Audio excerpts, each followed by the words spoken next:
So as we're entering into Ramadan, I know that we make a lot of plans, which is beautiful. But I want you to look at your plans, okay? What are your plans? You're gonna make a lot of plans of the, probably the actions that you're going to do, right? Maybe you're gonna wanna read a certain amount of Quran, you're gonna wanna pray a certain amount. I want you to also put in that plan, I really wanna get to know Allah. I want to not just finish the Quran, I want to try to understand what is Allah telling me in the Quran and what does it have to do with my life? Because the Quran is it's not just meant for us to finish. You understand? The Quran is not just meant for us to recite beautifully or to hang on our walls or our necklaces. That's lovely. But the Quran is speaking to us. And so if we're not even trying to understand, then we're missing the point. Okay? So how do we get to know Allah? Well, there's two parts. First is listening, reading, trying to understand what is Allah saying to me. And that is through the Quran and through the Sunnah, right? What is Allah and His Messenger saying for me, for my life today? Because it is relevant and it is speaking to every single one of our lives. That's the miracle of the Quran, is it's actually has all of our stories. So the question is, what is Allah saying to me? But the second part is, what am I going to say to Allah? And that's our conversation with Allah. That's our dua. So within our plan has to be more than just how many of the rituals am I going to do. The ibadah is essential in Ramadan. But the purpose of the ibadah is what? Right? Because I can pray day and night. But is it bringing me closer to Allah or not? I can read Quran day and night, but do I understand it? Do I understand what it's saying? Have I reflected? Have I tried to reflect? Have I tried to ask Allah, how is this speaking to me? How does this have the answer to my struggle that I'm going through today in 2026? Do you understand? So that is what we have to do as the sort of like the motivation and the driving force. Not just have I finished, reading X amount. Have I finished, this many rak'ahs? Have I finished it? We have to get back to, have I mended my relationship with Allah? Have I purified my heart? When I'm fasting, am I just hungry and thirsty? Or is it actually purifying my soul? So these are things that we, in these days before Ramadan, we should sit with Allah and ask Allah in dua for Allah subhanahu wa ta'ala to allow us to build a healthy and strong bond with Him. That is not just this external fear, but rather a very deep internal motivation, a deep bond with Allah subhanahu wa ta'ala. Because when you have a bond with Allah, guess what happens? Worship becomes light. Obedience becomes easy.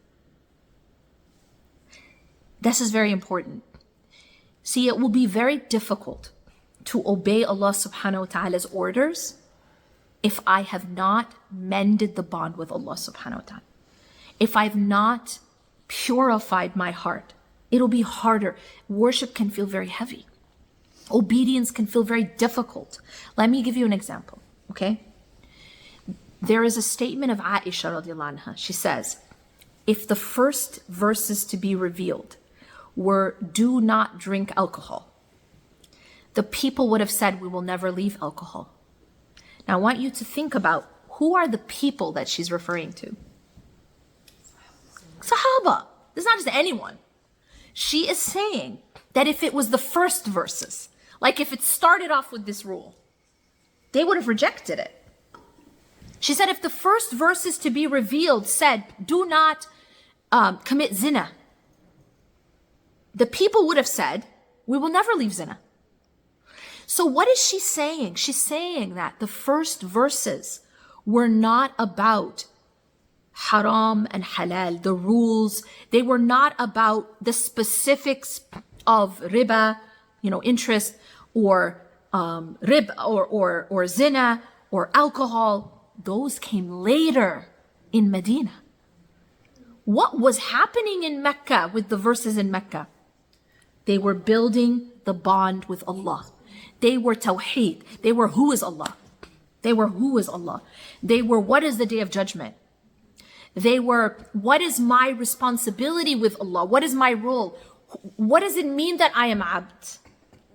What does that mean? So it was getting to know, if you were to put it this way, it was building the attachment. Now, after that attachment was built, and now the commands came, do you know what the people did? Sami'na wa ata'na. Immediately we hear and we obey. There was no hesitation then to obey the commands. When the command came prohibiting khamr, alcohol, they didn't hesitate. They spilled the alcohol in the streets. When the command came for hijab, they did not hesitate. They took any fabric and they covered themselves. Why? Because they had already built that strong attachment to Allah subhanahu wa ta'ala. And when there is an attachment, you say jump, I say how high. That's the way it works. And you can see this at a lesser level with human love, right? What do they say about, when someone is like crazy for someone, right? They're basically, someone's deeply in love, or someone is, you got them wrapped around your finger. They, it's like, if you are, when someone has such strong love for another person, and this is at a lower level, when someone has such a strong love for another person, if that person tells them jump, they just say, how high? You just tell me how high, I'll jump. Now imagine, and Allah is high above this analogy. Imagine godly love. Imagine the love that you have for your Creator. If Allah subhanahu wa ta'ala has a commandment, and I have built that attachment, and I have purified my heart, and I have worked on that relationship, it becomes a lot easier to obey without hesitation. Worship becomes light. Worship becomes something you rush to, something that is not a burden but is an honor. Does that make sense? And so Ramadan is that opportunity to mend that relationship, to build that bond, to purify the heart, so that worship becomes something that we can do with ease, that we can obey Allah subhanahu wa ta'ala easier. Because that ultimately, what is the point of these rituals? That's what we have to ask. What is the point of fasting? Does Allah want us to just, lower our calories, our calorie count, or just get hungry and get thirsty? Absolutely not. There is a purpose. What is the purpose of praying 5 times a day? What is the purpose of giving a portion of our wealth? It is all to purify the heart and build the bond with Allah subhanahu wa ta'ala. Make sense? And so the ultimate purpose of these rituals, this worship, is nearness to Allah subhanahu wa ta'ala. It should not be just for the sake of the ritual, to complete it, right? There is a purpose, and that is, how close am I to Allah now? How willing am I to obey Allah now? When Allah says something, am I willing to obey Him without hesitation, or do I still have that hesitation? And this is the point that Aisha is making here. She's saying if it had come first, they would have rejected. But it didn't come first.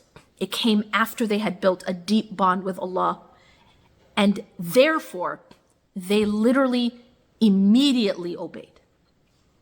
Whether that was the prohibition of alcohol, the command for hijab, when they were commanded to fight, immediately. They never hesitated to even give their lives. How do you do something like that?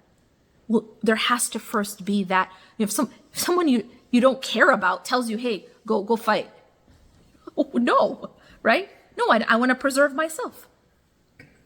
But they had that love built. And so what I would say is,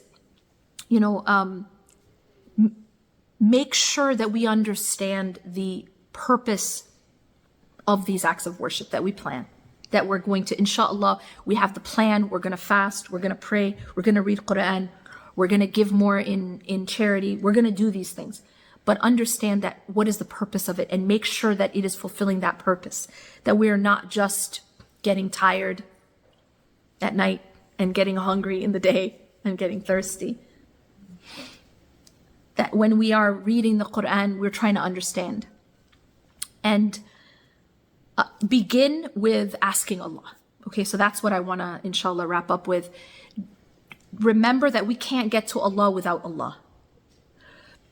Allah is our guide, and Allah is also our destination. So we ask for Allah to help us get to Him. Don't try to do it on your own. I got this. No, none of us got this. We need guidance. We all need guidance. So ask Allah to help you get to Allah. Ask Allah to make this Ramadan to guide you to